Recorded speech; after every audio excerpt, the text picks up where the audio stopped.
අපූරු යාළුවෝ. ඔන්න එකමත් එක කැලෑවක අලි පැංචෙකුයි මුව පැංචෙකුයි වඳුරු පැංචෙකුයි හොඳම යාළුවෝ වෙලා ජීවත් වුණා. මෙයාලා හරිම සමගියෙන් තමයි ජීවත් වුනේ.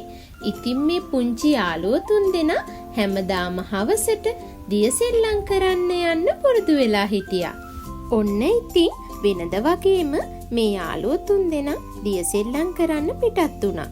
සවස් වෙනකම්ම සෙල්ලම් කරපු යාළුවෝ තුන්දෙනා ගෙදර යන්න හදනවත් එක්කම මුව පැංචට ඈත කැලෑව ඇතුලින් සද්දයක් ඇහුණා. යාළුවනේ කවුරු හරි කැලෑව ඇතුලින් ඉඳන් කෑ ගහනව නේද? මුව පැංච කිව්වා. ඈත තියෙන සද්ද හොඳින් මුව පැංචට ඇහෙන නිසා අනිත් යාළුවෝ දෙන්න මුව පැංචගේ කතාව පිළිගත්තා. ඉතින් මේ යාළුවෝ තුන්දෙනාම ඉක්මනින්ම සද්ද ඇහුණ දිහාවට ඇවිදගෙන ගියා. කැලෑව ඇතුළට යනවත් එක්කම මෙයාලා දැක්කා ගඟ මැද හිරවලා ඉන්න පුංචි සිංහ පැටියෙක්. මේ යාළුවෝ තුන්දෙනාව දැකපු සිංහ පැටියා අනේ මාව බේරගන්න කියලා කෑ ගහලා අඬන්න පටන් ගත්තා. මේක දැකපු යාළුවෝ තුන්දෙනාට හරිම දුකයි. අපි කොහොම හරි මේ සිංහ පැටිය බේරගන්න ඕන. මුව පැංච කිව්වා. ඉතින් මේ සිංහ පැටියව බේරගන්න උපක්‍රමයක් වඳුරු පැංච හොයාගත්තා. යාළුවනේ මට හොඳ අදහසක් ආවා. අලි පැංචෝ ඔයාට පුළුවන්ද අර ලොකු දරකොටය සිංහ පැටිය ඉන්න දිහාවට විසික් කරන්න? අලි පැංච එයාගේ උපරිම ශක්තියෙන් දරකොටය සිංහ පැටිය ඉන්න ගල උඩට විසික් කරා.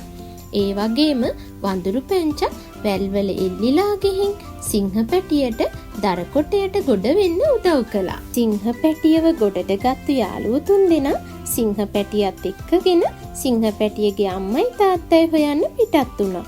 ඔයාලා දන්නවද සිංහ පැටියගේ අම්මයි තාත්තයි සිංහ පැටිය නැතුව හරිම දුකින් තමයි හිටියේ.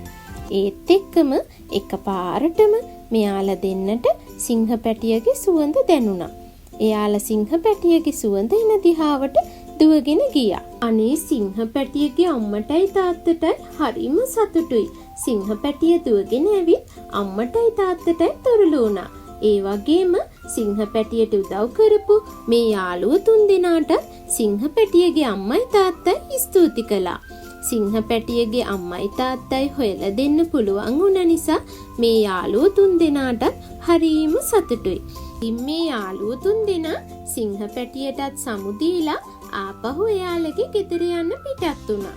ඉතින් පුංචි දුවේ පුතේ අපිට මේ කතාවෙන් ඉගෙන ගන්න තියෙන දේ තමයි එකමුතුකම. සිංහ පැටිය කරදරයටපත් වුණ වෙලාවේ මේ යාළුවෝ තුන්දෙනාම එකමුතුව වැඩ කරපු නිසා සිංහ පැටියව බේරගන්න පුළුවන් වුණා.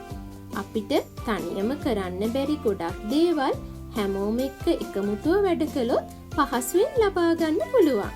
එහෙනම් අපි ආයෙමත් අලුත් කතාවකින් හමු වෙමු. Bye!